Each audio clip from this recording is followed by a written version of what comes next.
இதெல்லாம் இல்லை அப்படின்னா கண்டிப்பா நீங்க நிராகரிக்கப்படுவீங்க அப்படிங்கிற ஒரு அறிவுறுத்தலை அந்த ஹால் டிக்கெட்லயே சொல்லியிருக்காங்க. Examiner, junior senior bailiff, OA, masalchi போன்ற பணியிடங்களுக்கு அப்ளை பண்ணியிருக்கீங்கல்ல, உங்களுக்கும் பொருந்தும். சில இது மட்டும்தான் டிரைவருக்கே உரித்தானதா இருக்கு.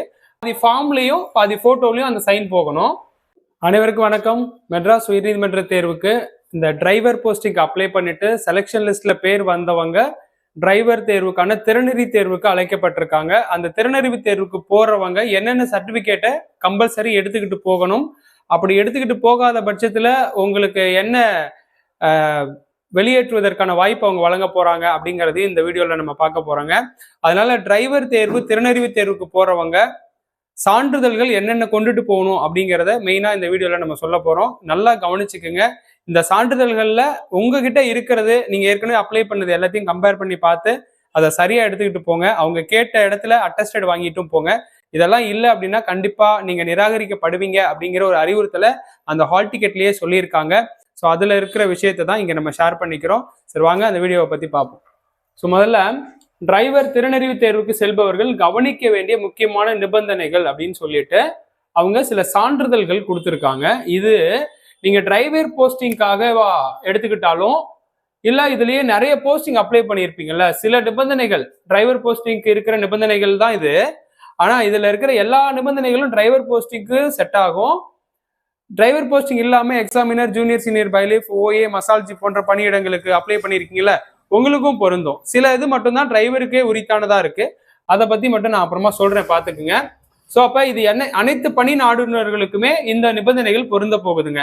ஸோ முதல்ல என்ன சொல்லியிருக்காங்க அப்படின்னா, கொண்டு செல்ல வேண்டிய முக்கியமான சான்றிதழ்கள் அப்படின்னு பாத்தீங்கன்னா, நீங்க அப்ளிகேஷன் போட்டப்ப சமர்ப்பித்த அந்த நகல்கள் இருக்கு இல்லைங்களா, ஜெராக்ஸ் காப்பி எல்லாம் நீங்க அப்லோடு பண்ணியிருப்பீங்க. அது அப்புறம் இப்ப நீங்க நேர்ல போறீங்க, அதனால அதோடைய ஒரிஜினல் அசல் கொண்டுட்டு போகணும். அனைத்து அசல் சான்றிதழ்களும் நீங்க கொண்டுட்டு போகணும். அதுக்கப்புறம் செல்ஃப் அட்டஸ்டட் வாங்கின நகல்களையும் உங்களுடைய சிக்னேச்சரோட கொண்டுட்டு போக வேண்டியதுக்கு கொண்டுட்டு போகணும் அப்படின்னு சொல்லியிருக்காங்க. அதனால இதெல்லாம் ரொம்ப முக்கியம், பார்த்துக்குங்க. ஸோ அடுத்தது ஓட்டுநர் உரிமம். ஸோ இது டிரைவர் போஸ்டிங்கிறதுனால ஸோ இது எஸ்பெஷலி டிரைவருக்காக மட்டும்தாங்க. அதனால இந்த இடம் பார்த்தீங்கன்னா ஓட்டுநர் உரிமம் கண்டிப்பா டிரைவர் எடுத்துட்டு போறீங்க. அப்புறம் அதுக்கான அனுபவ சான்றிதழ் கொடுத்துருப்பீங்க, டேட்டு, மந்த்து, இயர்லாம் போட்டு. ஸோ அது ஒரு 5 இயர்ஸ்க்கு வாங்கியிருப்பீங்க. அந்த எக்ஸ்பீரியன்ஸ் சர்டிஃபிகேட்டு டெஃபினட்டா எடுத்துட்டு போயிருங்க. ஸோ அதுக்கப்புறம் ஐ ஃபிட்னஸ் சர்டிஃபிகேட் கேட்டிருக்காங்க. ஸோ டிரைவர் பணிக்கு ஐ ஃபிட்னஸ் ரொம்ப முக்கியம். அப்போ நீங்க என்ன பண்ணணும்னா, அவங்களே கண்டிஷன் சொல்லியிருக்காங்க, ஒரு அரசு மருத்துவரை பார்த்து அவரிடம்தான் நீங்கள் அந்த சான்றிதழ் பெற்று வரணும் அப்படின்னு சொல்லியிருக்காங்க. அப்ப அரசு மருத்துவர் என்ன பண்ணுவாரு அப்படின்னா, அவங்களே அந்த ஐ ஃபிட்னஸ் சர்டிபிகேட்டுக்கு ஒரு ஃபார்மேட் கொடுத்துருக்காங்க. உங்க ஹால் டிக்கெட்டோட லிங்க்ல இல்ல, அந்த இதோட செலெக்ஷன் லிஸ்ட் ரிலீஸ் பண்ணி விட்டுருந்தாங்க இல்லையா, அதுல கொடுத்துருப்பாங்க. அப்ப என்ன பண்ணணும் நீங்க அப்படின்னா, ஐ ஃபிட்னஸ் சர்டிபிகேட்டுக்கான ஒரு ஃபார்மேட் இருக்கு. அந்த ஃபார்மேட்ல நீங்க முக்கியமா கவனிக்க வேண்டியது என்னன்னா, நீங்க கவனிக்க வேண்டியது உங்களோட பாஸ்போர்ட் சைஸ் போட்டோ ஒன்று ஒட்ட சொல்லியிருப்பாங்க, ஒரு காலம் கொடுத்துருப்பாங்க. இப்போ இப்படி ஒரு ஃபார்ம் இருக்கு அப்படின்னா அதுல இந்த இடத்துல ஒரு பாஸ்போர்ட் சைஸ் போட்டோ ஒட்ட சொல்லியிருக்காங்க. அந்த போட்டோ 2 கண்டிஷனை ஃபுல்லப் பண்ணணும். ஒன்று, அந்த போட்டோட அகலம் 3.5 சென்டிமீட்டர் இருக்கணும், உயரம் 4.5 சென்டிமீட்டர் இருக்கணும்.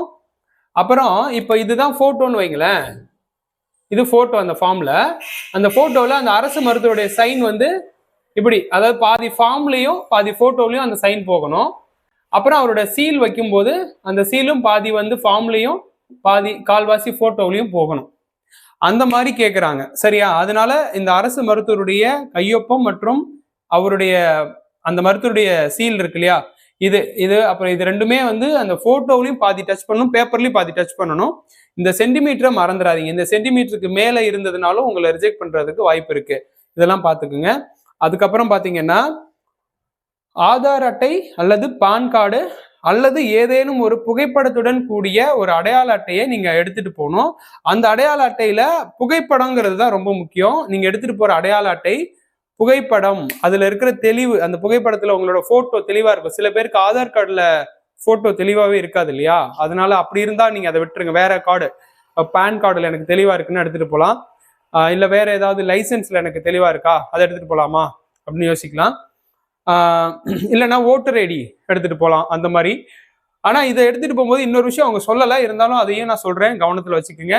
நீங்க எடுத்துட்டு போற இந்த அட்டைகள் இருக்கு இல்லையா, இதுல நீங்க மற்ற சர்டிபிகேட் அப்ளை பண்ணும் பொழுது, அதாவது இப்போ ஒரு உதாரணத்துக்கு நீங்க உங்க டிசி, உங்களுடைய டிசி இருக்குல்ல, இதை நீங்க சப்மிட் பண்ணியிருக்கீங்கன்னு வச்சுக்கலாமே. இதுல வந்து டேட் ஆஃப் பர்த் ஒரு டேட் மந்த் இயர்லாம் போட்டிருக்கோம். நீங்க கொண்டுட்டு போற ஆதார்லயோ பேன்லயோ டேட் ஆஃப் பர்த் மாறினா அதை கொண்டு போயிடாதீங்க. டேட் ஆஃப் பர்த் சேமா இருக்கணும், இனிஷியல் சேமா இருக்கணும், உங்க லெட்டர்ஸ் சேமா இருக்கணும், இதெல்லாம் சேமா இருக்கணும் அந்த கார்டுல. அப்படி இருந்ததுனா தான் அது உங்களுக்கு பெனிஃபிட். ஒருவேளை அந்த கார்டுல போட்டோ தானே தெளிவா இருக்கிறத கேட்டிருக்காங்க, இதுல டேட் ஆஃப் பர்த் வேற இருக்கு பரவாயில்லன்னு எடுத்துட்டு போயிடாதீங்க, கண்டிப்பா ரிஜெக்ட் ஆயிருவீங்க. ஸோ அதனால அந்த இடத்துல இதை சொல்லலை, இருந்தாலும் உங்கள்கிட்ட சொல்லிடுறேன். ஸோ அடுத்தது பாத்தீங்கன்னா பிறந்த தேதிக்கான சான்றிதழ்னு கேட்டிருக்காங்க. இது வந்து என்னன்னா பர்த் சர்டிபிகேட்டை கொண்டு வாங்கன்னு கேட்கலங்க, பிறப்பு சான்றிதழ் கொண்டு வாங்கன்னு கேட்கல. பிறந்த தேதிக்கான சான்றாக நம்ம பெரும்பாலும் டிசியை தான் எல்லா இடத்துலையும் கன்சிடர் பண்ணுவாங்க. அதனால டிசி கொண்டு போனாலே பெட்டர் தான். அதுக்கப்புறம் பாத்தீங்கன்னா ஜாதி சான்றிதழ். இதுல பல நபர்கள் ஜாதி சான்றிதழ் வச்சிருப்போம், ஆனா பழைய ஃபார்மேட்ல வச்சிருப்போம். நம்ம கைப்பட எழுதி வாங்கின மாதிரி அந்த மாதிரி தான் வச்சிருப்போம். அவங்க ஆனா மேக்சிமம் இப்போ எப்படி எதிர்பார்க்கறாங்க அப்படின்னா, அந்த கம்யூனிட்டி சர்டிபிகேட்டை நீங்க ஆன்லைன்ல அப்ளை பண்ணி வாங்கின அந்த ஒரு இ ஃபார்மேட்ல இருக்கா அப்படின்லாம் செக் பண்ற வாய்ப்பு இருக்கு. அதனால மேக்சிமம் இ ஃபார்மேட்லயே கொண்டு போனீங்கன்னா நல்லது. அதாவது இ ஃபார்மேட் மீன்ஸ் ஆன்லைன்ல அப்ளை பண்ணி வாங்கின ஒரு கம்யூனிட்டி சர்டிபிகேட், அந்த மாதிரி எடுத்து போனீங்கன்னா இன்னும் கொஞ்சம் பெட்டர். ஸோ அதுக்கப்புறம் பாத்தீங்கன்னா அனைத்து நிலை கல்வி சான்றிதழ்கள், அப்புறம் மாற்று சான்றிதழ். அப்போ நீங்க சில பேர் 10th வரைக்கும் படிச்சிருந்தீங்கன்னா 10th வரைக்கும் இருக்கிற சர்டிபிகேட்டு, சில பேர் 10th 12th டிகிரி அல்லது டிப்ளமோ அல்லது ஐடிஐ அல்லது தொழில்நுட்ப கல்வி இப்படி ஏதாவது ஒன்று படிச்சிருப்பீங்க, இல்லை நர்சிங் அந்த மாதிரி. அப்படி இருக்கிறவங்க எல்லா சர்டிஃபிகேட்ஸும் கொண்டு போயிடுறது பெட்டரு. அந்த சர்டிஃபிகேட்டை வந்து ஃபார்மேட்ல, அதாவது கடைசியா படிச்சதை ஃபர்ஸ்ட், அதுக்கு முன்னாடி படிச்சது அதுக்கு கீழே, அதுக்கு முன்னாடி படிச்சது அதுக்கு கீழே, அந்த மாதிரி ஒரு ஆர்டர்ல ஃபார்ம் பண்ணி வச்சிருங்க. கேட்கும் பொழுது நீங்க கடைசியா படிச்சதை முன்னாடி கொடுக்கணும், அதுக்கு முன்னாடி படிச்சதை கொடுக்கணும், அப்படி கொடுத்துட்டு இருந்தீங்கன்னா பெட்டரா இருக்கும். சாரி, அடுத்தது பாத்தீங்க அப்படின்னா நீங்க என்ன டைப் ஆஃப் ப்ரியாரிட்டி கேட்குறீங்களோ, முன்னுரிமை கேட்குறீங்க இல்லையா, B1ல இருந்து B12 வரைக்கும் முன்னுரிமை இருக்குன்றத போன வீடியோலயே கொடுத்துருப்போம். நீங்க டவுட் இருந்ததுன்னா B1 priority, B2, B3, B12 வரைக்கும் அது என்னென்ன சொல்லுது அப்படின்றதையும் கவனிச்சுக்கிட்டு போறதுக்கு முன்னாடி இருக்கிற வீடியோ போய் பாருங்க. அப்ப 12 ப்ரியாரிட்டியில உங்களுக்கு என்ன ப்ரியாரிட்டியை நீங்க கோரி இருக்கிறீங்களோ அந்த ப்ரியாரிட்டிக்கான சர்டிபிகேட் கொண்டு வாங்க, நாங்க நேர்ல செக் பண்ணணும் அப்படின்னு சொல்லியிருக்காங்க. அதனால அதை எடுத்துட்டு போயிருங்க. ஸோ அதுக்கப்புறம் ஸ்கவுட் சர்டிபிகேட்.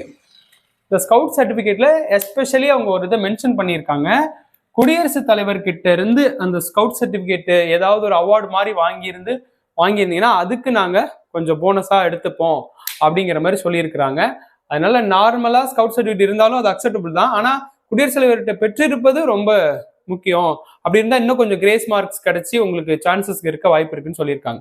அடுத்தது பாத்தீங்கன்னா உடல் ஊனமுற்றோர் சான்று, அதாவது பிசிக்கலி சேலஞ்சு சான்றுல அரசு மருத்துவரின் தடையில்லா சான்றுன்னு கேட்டிருக்காங்க. அப்படின்னா என்ன அர்த்தம்னா, ஒருத்தர் பிசிக்கலி சேலஞ்சா ஒரு வகையில இருக்கிறார். இப்போ ஒரு உதாரணத்துக்கு ஒருத்தருக்கு வாய்ஸ் வந்து சரியா வரல, திக் வாய் மாதிரிலாம் இருக்கும், அந்த மாதிரி இருக்குன்னா அந்த ஒரு விஷயம் வந்து வேற எந்த வேலை செய்யறதுக்கும் தடையெல்லாம் கிடையாது. அது ஒரு மைனர் மிஸ்டேக்ஸ், ஆனா அதுக்காக இவருக்கு எந்த வேலையும் செய்ய முடியாதுலாம் கிடையாது, இவரால் எந்த வேலையும் செய்ய முடியும் அப்படின்னு அந்த அரசு மருத்துவர் தடையில்லா சான்றிதழ் கொடுத்திருப்பாரு. அப்படி ஒரு சர்டிபிகேட்ஸ் இருந்தனாலும் கொண்டு வாங்கன்ட்டாங்க. அதுக்கப்புறம் பாத்தீங்கன்னா இப்போ என்சிசி சர்டிபிகேட்ஸ் உங்ககிட்ட இருந்ததுன்னா எடுத்துட்டு போகலாம். அப்புறம் அரசு துறையில பணிபுரிந்தமைக்கான சான்றிதழ்கள் அப்படின்னு சொன்னோம்னா, இப்போ சில பேர் வந்து அந்த கவர்மெண்ட்லயே கான்ட்ராக்ட் பேஸ்ல சில ஒர்க்கை பண்ணுவீங்க. ஒரு உதாரணத்துக்கு பாத்தீங்க அப்படின்னா இந்த இல்லம் தேடி கல்வி திட்டத்துல ஆசிரியர்களா பணிபுரிஞ்சவங்க கூட ஒரு கான்ட்ராக்ட் பேஸ் அரசு துறை சார்ந்த பணி, அரசு பணி கிடையாது, அரசு துறை சார்ந்த பணி தான் செய்யறாங்க. அந்த மாதிரி இருந்தாங்கன்னா அதுக்கான சர்டிபிகேட்ஸ் உங்களுடைய ஸ்கூல் ஹெச்எம் கிட்ட போயிட்டு வாங்கிட்டு கூட வச்சிருக்கலாம் நீங்க. அந்த மாதிரி அடுத்தது நன்னடத்தை சான்றிதழ். இந்த கான்ட்ராக்ட் சர்டிபிகேட்டுக்கு அவங்களே ஒரு ஃபார்மேட் கொடுத்துருக்காங்க, அந்த ஃபார்மேட்ல நீங்க வாங்கிட்டு போயிடுறது பெட்டர். அடுத்தது இது எல்லாத்தையும் சொல்லிட்டு கடைசியா என்ன சொல்லியிருக்காங்க அப்படின்னா, உங்களுக்கு பொருந்தக்கூடிய ஏதேனும் ஒன்று தவறினாலும் நீங்கள் நிராகரிக்கப்படுவீர்கள், அடுத்த தேர்வுக்கு உங்களை முயற்சிக்க வைக்கிறதுக்கு தான் சான்ஸ் கிடைக்கும்னு சொல்லியிருக்காங்க. அதனால இங்க சொல்லியிருக்கிறதுல எல்லாத்தையும் எடுத்துட்டு போகணுன்ற அவசியம் இல்லைங்க. நீங்க என்னென்ன ப்ரியாரிட்டி கேட்குறீங்க, உங்ககிட்ட என்னென்ன மஸ்டா இருக்கணும்னு சொல்றோமோ அதெல்லாம் இருக்கணும். அது இல்லை அப்படின்னா கண்டிப்பா நாங்க இந்த தேர்வுல இருந்து உங்களை நீக்கி வைப்போம் அப்படின்னு சொல்லியிருக்காங்க. அப்புறம் ஃபைனலா இதுல ஒரு நிபந்தனையும் கொடுத்துருப்பாங்க. என்ன அப்படின்னா, நீங்க சொல்ற தகவல்கள் ஏதாவது முன்னுக்கு பின் முரணா இருந்ததுன்னா நிச்சயமா உங்களை நாங்கள் நிராகரிப்போம் அப்படின்னு சொல்லியிருக்கிறாங்க. ஸோ அதனால இந்த தேர்வுக்கு செல்லக்கூடியவர்கள், இந்த திறனறி தேர்வுக்கு செல்லக்கூடியவர்கள் இந்த சான்றிதழ்களை ரொம்ப முக்கியமானதா எடுத்துக்கிட்டு போகணும். இதுல இருக்கிறதுல எதையுமே நீங்க மிஸ் பண்ணிடாதீங்க. அப்படி போனீங்கன்னா தான் இந்த தேர்வுல உங்களுக்கு அடுத்த கட்டமா ஒரு வேலை வாய்ப்பு கிடைப்பதற்கு வாய்ப்பு ஏற்படும். இது போன்ற மற்றொரு பயனுள்ள வீடியோவில் உங்களை சந்திக்கிறேன். நன்றி, வணக்கம்.